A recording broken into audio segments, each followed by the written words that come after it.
I am Lori Murray, President of the Committee for Economic Development of the Conference Board, and welcome to Leadership in Challenging Times, a series of discussion with prominent business leaders whom we are honoring this year. No one could have predicted even several months ago where we are, in the grasp of a global pandemic, a deep recession, and growing civil unrest. If there ever was a time for leadership from the nation's business community, it is now. The Distinguished Performance Awards is a decades-long tradition at the Committee for Economic Development. Each year we honor a preeminent group of U.S. business executives who exemplify leadership in their companies and their communities. It pays tribute to the legacy of our CED founders, which was formed during World War II to harness the power of business leadership to solve the nation's most pressing economic and social issues. Today, I have the distinct pleasure of interviewing one of CED's 2020 awardees, Ed Stack, Chairman and Chief Executive Officer of Dick's Sporting Goods. Ed leads the largest omni-channel sporting goods retailer in the United States. In 1948, Ed Stack's father started Dick's Bait and Tackle in upstate New York with $300 he borrowed from his grandmother.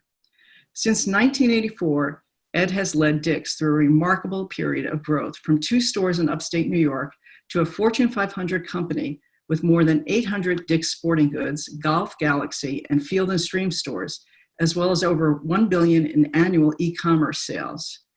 Ed's recognition and awards include the following. Just in 2019 alone, Maverick and Leadership Award by the Yale School of Management's Chief Executive Leadership Institute, Force for Good honoree from the CECP, the CEO Board of Boards in 2019. Ed serves on the board of directors of the National Retail Federation and on the advisory board of Wharton's J.H. Baker Retailing Initiative. He is also a member of Everytown Business Leaders for Gun Safety. So Ed, I would like to start by stepping back and getting your broader perspective on where we are as a nation. We have been in crisis before, 9/11, civil unrest for social justice, global health crises. What's the difference about the current situation, and how do you see a way forward? Well, thank you for having me today, and I really appreciate being here. To answer your question, I think so much is different today from some of the other issues the country's faced in the past. Schools are closed for one, so our kids are having a very difficult time. It's created an extra layer of complications for for families with children in school. I think it's particularly tough for kids right now. They're at home. Some of them are now back to school on a hybrid standpoint. Some kids are still not back at school. They're still remote learning, and kids need to be around their friends. They need that social interaction. There's so many things that life experiences that kids need to go through that they're having a difficult time or not being able to go through because of where we are right now, and they need those experiences with their friends. What's happening right now is just devastating to small businesses and the families that run those small businesses. And I think we take a look and we use kind of the word small business in kind of a ubiquitous way, if you will, and not understanding that there are families behind these businesses that run them, and these families are being so impacted today. And I think right now there's just a kind of a helplessness that people can't do anything about it. We have to wait for a vaccine. We have to wait for our leaders to kind of help quell some of the civil unrest. We've got so many issues in the country, and we seem to be somewhat rudderless from a leadership standpoint that we can get into later at some point if you want. But there's just so much different than anything that we've gone through in the past. But the one thing I am confident is we will get through it. That at some point COVID-19 and the issues that we're having today will be in the rearview mirror. But it's going to take some time to heal from so many things going on in the country today. And looking at this shock, I mean, this shock, as you said, that has impacted everyone's lives, across the board, schools, small businesses, families, impacted in so many different ways. It's the greatest since the Great Depression. It's the fastest shock we've ever had. It's happened, I believe Bill Gates has said, in terms of vaccines, globally, it was we lost 25 years of progress in less than 25 weeks. When did you realize the significance of the impact of the pandemic, and how did you engage once you realized the pandemic was with us and going to have a serious impact? Well, I think we all were not as quick to realize this was going to be a real issue. We thought that, we saw what was happening in China. We saw what was happening in Europe. And I think we just thought that it wasn't coming to this country. And I think the time when I realized it was going to be it was really a very serious problem is when CNN called. I was watching the news, and CNN called this a pandemic before it was actually officially called a pandemic. And then as everything started to shut down, we knew that we were in for a heck of a battle, not only in our business but in the country. And what started out as a health crisis has unfortunately morphed into a political issue. And we really need leadership out of Washington from the right or the left, or preferably both. And it just doesn't seem to be coming right now. If a way forward, or hindsight's 2020, but in a situation like this, it would have been nice to have a bipartisan commission that was endorsed by Trump, by Pelosi, by Schumer, and by McConnell, and have them go and calm the nation that we're going to find a way to fix this. I would have loved to have seen the leadership in Washington come together, go on national TV together, and say, hey, we understand we have very significant political differences on how we think things should go in the country going forward. But with this pandemic, we're going to put our issues aside, and we're going to come together, and we're going to find a solution to this problem, and do and to help the American people, and put a plan together to defeat the virus, put a plan together of action on civil unrest, and stop blaming each other, and start actually coming together with the intent to push this and help defeat this virus and what's going on in the country. And it's pretty clear that we're not going to get that leadership out of Washington in a time when the country needs leadership more than ever. If I could just pick up on that, as you know, CED's mission has been to leverage the voice of the business community in order to get action, provide solutions to hopefully have an impact on solving these critical issues. Is there anything you believe the business community should be doing now to help push towards a follow-on to the CARES Act, which seems to just be stymied in Congress? I think we need to raise our voice and call on Congress and the leadership in Washington to put their partisan issues aside and do what's really right for Main Street America. And it just doesn't seem that's happening. But we've got to continue that fight, continue those conversations, and being involved in this talk today, I hope, will be one of those things that will help push this along. But it's going to take a lot to try to move these guys along. And so, just looking at your own role as a leader over the past several, very short period of time, but very dramatic period of time, what were some of the greatest challenges that you faced over the past several months, and what important lessons would you share with other business leaders? When this thing started, and it started to unravel the way that it did, we were fundamentally concerned whether we would even be able to stay in business. We knew that the economy was really going to have a difficult time. What was consumer spending going to be like? And we were really concerned whether we would be able to stay in business. And we were running scenarios of, how long could our business last if this virus really shut down the country into, the back half of 21 or into even into 22. As we looked at this, we said, we need to find a way. Our primary objectives were two things: that how are we going to protect our teammates from both a health standpoint and from a financial perspective. We needed people to continue to work in our distribution centers and our ship from store capabilities when the stores were not open to the public.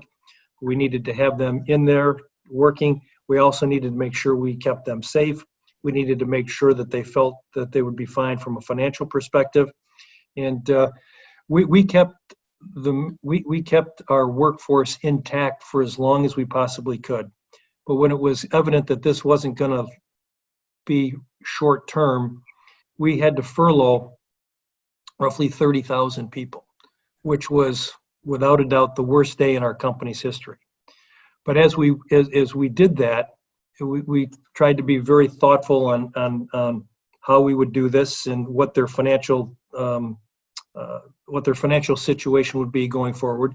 We continued to pay for all of their health benefits as we went through this. And the people that remained, there was a real rallying cry with the people that remained at the company, and that was, we need to make sure we get this done because we need to bring our friends back to work. We need to get our friends back to work on a full-time basis, and we did that. Our team was just absolutely fantastic on how we quickly moved to contactless curbside pickup. Our technology team, our stores team really worked hard to be able to do that, because what we found is that there were things that people needed that we sold. People realized that through this pandemic, they wanted to be outside.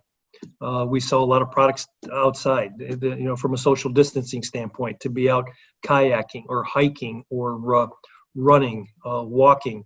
A number of people felt that there was so much conversation about that if you had underlying conditions or if you were in better shape, you were less susceptible to the virus. So people felt that they needed to get in better shape. Now, they weren't going to be, workout gurus, but to be able to get out and walk or run or lift some light weights, buy a treadmill. And with the stores closed, we could fulfill those needs from our online business, and people could come and pick it up in the store, and they'd pull up, they'd text that they were there, we'd have the order ready, we'd go out, we'd put it in the trunk of the car, they didn't have to talk to or come in contact with anybody. So we did a lot of those things in order to try to make the business survive. We took, I think, very good care of our teammates, and the rallying cry was, we need to get them back to work. And I'm happy to say that we've gotten everybody back to work. There were a number of people who took pay cuts. All those pay cuts have been restored, and we've got our teammates back to work, and knock on wood, our business is doing just fine right now. Well, that's excellent to hear. And if you were going to step back, what were the key things that as a leader in terms of responding to a crisis that you would share as lessons learned for the next pandemic or the next crisis that's unexpected? Yeah, and we know there will be another something that will catch everybody by surprise. We looked at a couple of things. We really had two precepts as we started to manage through this, and it was, we need to take care of our teammates, and we need to make sure that we've got the financial resources to weather this. And we said, if we take care of our teammates and we make sure our financial resources are in place to ride through this, everything else will take care of itself. So we made sure we took care of our teammates. We talked to them constantly. We had a number of town halls where we'd have several thousand people on a Microsoft Teams call, and Lauren Hobart, who's president of the company, and myself could actually talk to our teammates, tell them what was going on. We were very transparent with both the good news and the bad news, and how we plan to get through this. We also wanted to make sure that our balance sheet could withstand this prolonged period of time if it went into 22. So we went out and we raised a $500 million convertible debt instrument that really strengthened our balance sheet and would have given us the ability to get through this for a couple of years if we still were not able to open the stores over a couple of years. So, we went into crisis management and we were focused on two things: cash and our people. And I think one of the things that we learned through this time is that you have to have a bulletproof balance sheet. And as we go forward, we will make sure that we have a bulletproof balance sheet. A number of times I get criticized from the street that we don't have an optimal balance sheet, which means we don't have, what they mean is we don't have enough debt on the balance sheet. I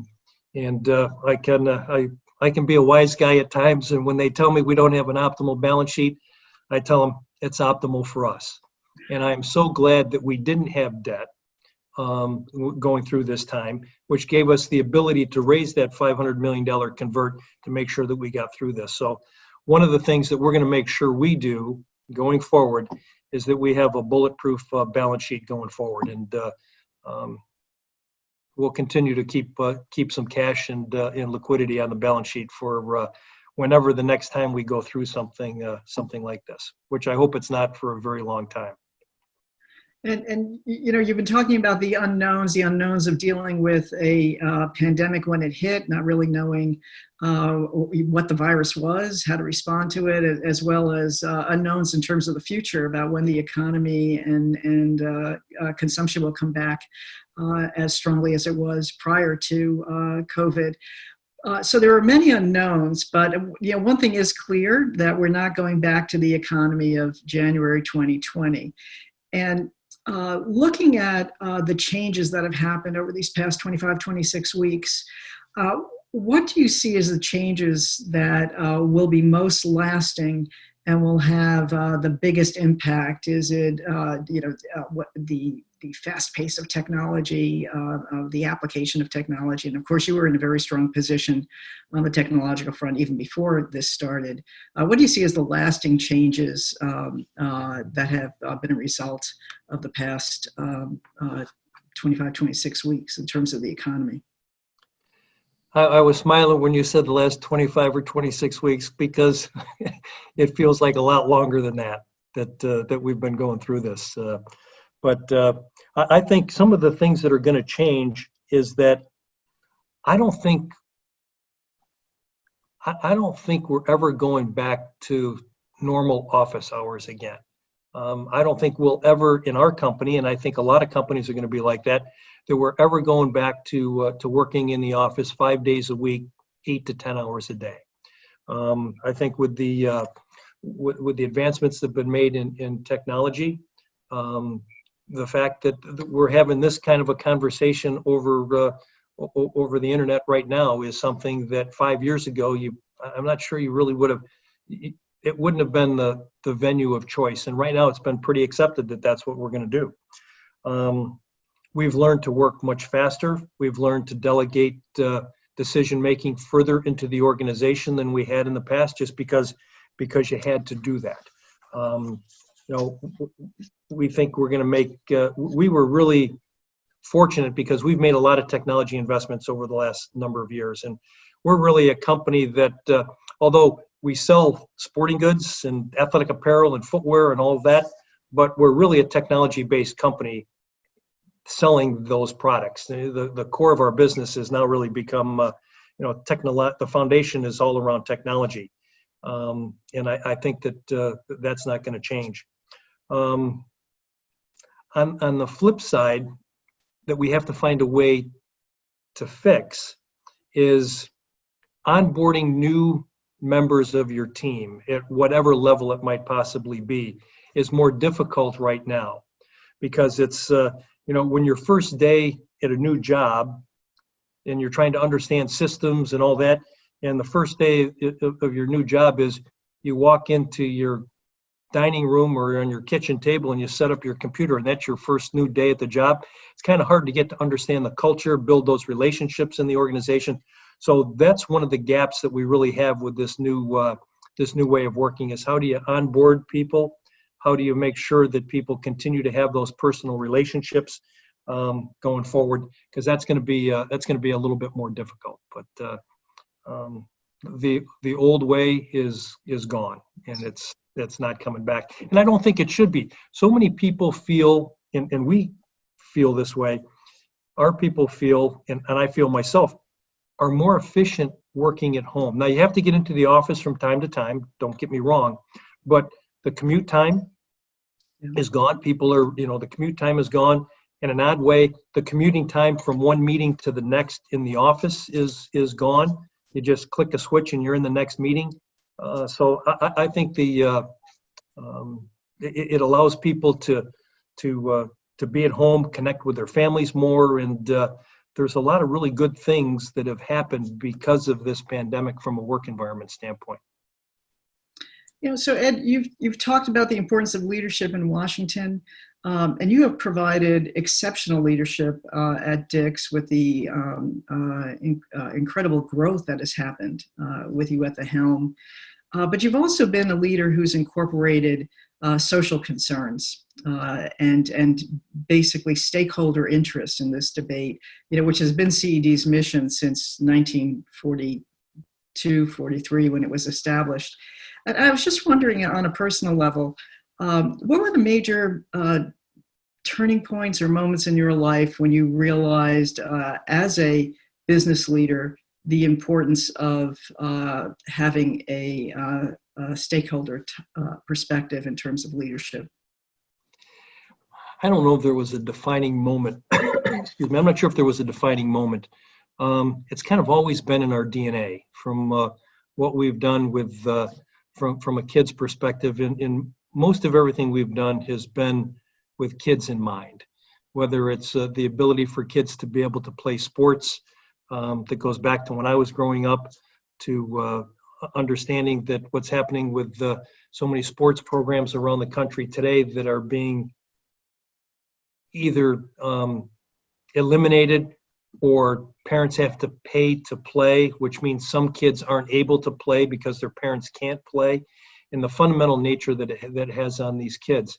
We started our Sports Matter Foundation back in, which was an evolution of other things that we've done, but we launched our Sports Matter Foundation in 2011 with the ability to give kids the ability to get out and play sports, because we know how important that is. The life lessons that kids learn from sports around teamwork, commitment, training, all of the things that sports give us. And kids need to be with their friends. Kids need to feel like they belong someplace. Kids need to feel like they make a difference. Kids need to be involved with, some extracurricular activity. It can be sports, it can be the drama club, it can be the band, it can be something, but they need a place to go after school. And if they don't have a place to go after school, we know the issues that can happen between, drugs, alcohol, teenage pregnancy, and if kids don't have a place to go after school, we all know some of those things that can happen. So we've really pushed really hard on this, and we think kids are, I've said this for a long time, that kids are our nation's most precious natural resource. And we don't invest in the kids nearly enough. From an education standpoint, from a emotional standpoint, we have to invest in our kids more. And these kids, as I said, need this place to go after school, need a place to belong for character development and these experiences. And so many places are losing their extracurricular activities, sports and other things, in low income, more impacted areas, which might be the places they need them the most. And one of the things that we've talked about is that coaches for these kids have more impact, unfortunately, have more impact on them than their teachers do. So these coaches can encourage these kids to get their homework done, to get to class, to get better grades, not to be on academic probation, because these coaches make the decision that is most important to a lot of these kids, and that's who gets to play on Friday night. And we've got to find a way to make sure that we keep these kids in school. Sports and these extracurricular activities are a lot of the things that get these kids to stay in school. We did a movie a few years ago called We Could Be King, which was about the doomsday budget in Philadelphia in 2013. And there was a real defining moment in the movie.